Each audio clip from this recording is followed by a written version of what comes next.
भारत देश, झारखंड प्रदेश किसानों का देश है। तो निस्संदेह मैंने कल सर्वदलीय बैठक में सुझाया भी था कि अगर समय मिले तो माननीय अध्यक्ष महोदय अपने विशेषाधिकार का प्रयोग करते हुए 2 घंटा कम से कम एड ऑन कीजिए समय में और कृषि पे चर्चा कीजिए, किसानों की स्थिति पे चर्चा की जाए। इस बार अतिवृष्टि जी, अगर आप धान की दृष्टि से देखें तो धान इस बार ठीक ठाक होगा, चूँकि धान के लिए इस बार हमें लगता है कि तमाम जो इससे पहले बाद खेत जिसे कहते हैं हम लोग, वो पड़ती रहता था, लेकिन इस बार जिस प्रकार बारिश हुई है, इस बार बहियार, कनारी या हेर के अलावा बाद में भी धान अच्छा होगा। लेकिन उसके बाद एक प्रभाव ये भी पड़ा है कि आपका मक्का तथा इत्यादि जो बाकी फसल होते हैं उनका नुकसान हुआ है। तो इस पर मैंने कल भी सुझाव दिया था माननीय अध्यक्ष महोदय थे, मुख्यमंत्री महोदय को, कि 2 घंटा कम से कम मानसून सत्र को कृषि सत्र का नाम दिया जाए और 2 घंटा किसानों पे विशेष चर्चा की जाए।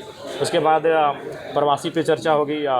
विस्थापन आज बहुत बड़ा मुद्दा हो चुका है। रिम्स 2 के नाम पे आप देख रहे हैं रोज़ जो तनावपूर्ण माहौल तैयार हो रहा है इस राज्य में, तो उन सब चीज़ों पर चर्चा होना अति आवश्यक है। धनबाद में आप देख सकते हैं कि कोयला खनन में किस प्रकार से अवैध डंप का मामला प्रकाश में आता है, अवैध खनन का मामला प्रकाश में आता है। तो इन चीज़ें पर बहस बहुत आवश्यक है और मैं अपने हिसाब से अपना जो मुझे समय अलॉटमेंट किया जाएगा उसके हिसाब से मैं इन विषयों पर चर्चा करूँगा। रिम्स 2 को लेकर क्या रिम्स 2 बनना चाहिए? देखिए रिम्स 2 निस्संदेह बनना चाहिए, लेकिन ज़मीन जो विवादित हो रही है उस ज़मीन पर चर्चा होनी चाहिए। चूँकि भूमि अधिग्रहण अधिनियम 2013 स्पष्ट कहती है कि आप जिस ज़मीन का किसी भी योजना परियोजना के लिए अधिग्रहण करते हैं उसमें 70 से 80% रैयतों की रजामंदी होनी आवश्यक है।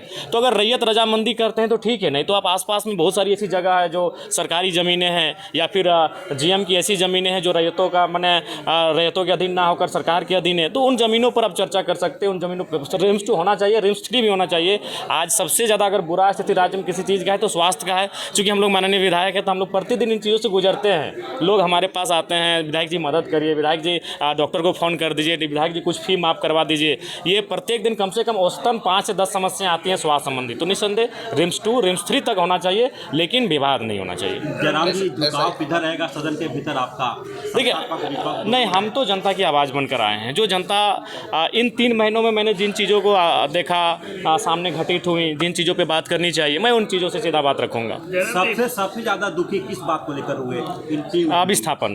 क्योंकि विस्थापन एक ऐसा चीज़ है कि ज़मीन हमारी है, ना उसका मुआवजा मिला है, ना अधिग्रहण किया गया है, ना नियोजन मिला है और जबरन उस पर कार्य किया जा रहा है, जबरन उस पर खनन किया जा रहा है, जबरन उस पर ओबी डंप किया जा रहा है। बागमारा में जिस तरीके से चाल धंसने से हादसा हुआ, आए दिन ऐसे हादसे। देखिए, बागमारा में ये बागमारा, झरिया, धनबाद या फिर कोयलांचल की जो सीमा है उसमें ये नया नहीं है। इसका कारण है कि अवैध माइनिंग, तो इसके लिए कहीं ना कहीं सरकार के जो खासम लोग हैं उनका संरक्षण प्राप्त है। आप एक ज़िले में जहां कई IAS IPS हैं, अगर वहां इस प्रकार का कार्य होता है और उनके जानकारी में नहीं है, ये तो हो ही नहीं सकता है।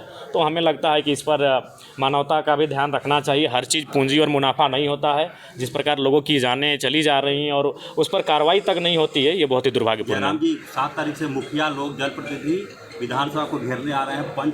पंचायत को पैसा ही नहीं दिया 1.5 साल। नहीं, ये तो सच्चाई है। जैसे कि वार्ड सदस्य का जो पोस्ट है वो तो मैंने निरर्थक है, नाम का ना काम का कुछ मतलब नहीं। वार्ड सदस्य का, पंचायत समिति का भी वही हाल है। मुखिया को तो तनी मनी योजना परियोजना मिल जाता है, लेकिन पंचायत समिति की स्थिति बदतर है, जिला परिषद की स्थिति बदतर है और वार्ड सदस्य तो बेकार, इसका तो बेकार ही चुनाव कर रहे हैं। तो सच्चाई है ये, कोई जो हम लोग भी वहीं से आते हैं, तो निस्संदेह उनकी जो मांगे हैं, उनका जो अधिकार क्षेत्र में आता है वो सरकार को देना चाहिए। धन्यवाद। सरासर भाजपा का, और अब तो हम लोग बोलेंगे कि इलेक्शन कमीशन भी भाजपा का ही साथ दे रही है। जिस तरह से आप बताइए, यही वोटर्स आपको पिछले लोकसभा चुनाव में सही लगे? ऐसा क्या बदल गया? 1 साल भी नहीं हुआ है और ये वोटर्स आपको गलत लग रहे हैं। साथ ही साथ जो तरीका भी है SIR करने का, अगर आपको ये लगता है कि इतना इम्पोर्टेंट प्रोसेस था तो इसको पहले ही तरीके से शुरू करना चाहिए था। इतने शॉर्ट ड्यूरेशन में शुरू किया। 20 लाख वोटर्स इस तरह से वंचित रह जाएंगे अपने वोटिंग राइट से, तो ये गलत है। अगर सुधार करना है तो आप आधार कार्ड से इंटीग्रेशन करिए। आज के दिन में आधार कार्ड में तो कोई डुप्लीकेसी, केंद्र सरकार ही ये करती है, अश्योर करती है कि कोई डुप्लीकेसी संभव नहीं है। तो वैसे में आप आधार कार्ड से इंटीग्रेशन करिए। बिहार से ये शुरुआत है और हमें लगता है इस तरह की प्रक्रिया अगर पूरे देश भर में चलेगी तो हमें लगता है डेमोक्रेसी का ये हत्या है। लगातार बारिश क्या भूमिका रहेगी SIR? देखिए, हम लोग संसद से लेके अब झारखंड के विधानसभा में भी ये गूंजेगा कि एसआईआर को तरीके से किया जाए, सुधारा जाए, प्रक्रियाओं में बहुत सारी गलतियां हैं उनको सुधारा जाए, और ख़ास करके बिहार चुनाव जो होने वाला है उसमें ये एसआईआर की प्रक्रिया को अभी तुरंत में लागू करना उचित नहीं है। बीजेपी भी घेरने की तैयारी में आप लोगों को सदन में कई मुद्दे हैं, लॉ एंड ऑर्डर से लेके बाकी तमाम मुद्दे। 2019 से लॉ एंड ऑर्डर बोलते रह गए, क्या हुआ आखिरकार? यहाँ की जनता ने बाउंड्री में ढकेल दिया।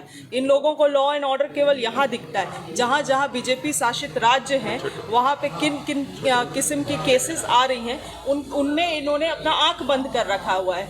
और जाहिर सी बात है कि इनको हमारी गलतियाँ तो दिखती हैं, मगर खुद के गलती के पीछे ये लोग पर्दा डाल देते हैं। मैडम 6 को विशेष चर्चा हुई, जिस तरीके से बारिश हुई है, किसानों को राहत देने की बात कही जाए। बिल्कुल, देखिए झारखंड में इतना अधिक वर्षा होने के कारण केवल किसान ही नहीं, आम जनता भी इससे प्रभावित हुए हैं। गांव भर में आप जाके देखिएगा तो कई सारे मिट्टी के जो मकान थे वो धंस गए हैं। बहुत लोग डोभा में अति पानी भरने के कारण उसमें भी डूब के उनकी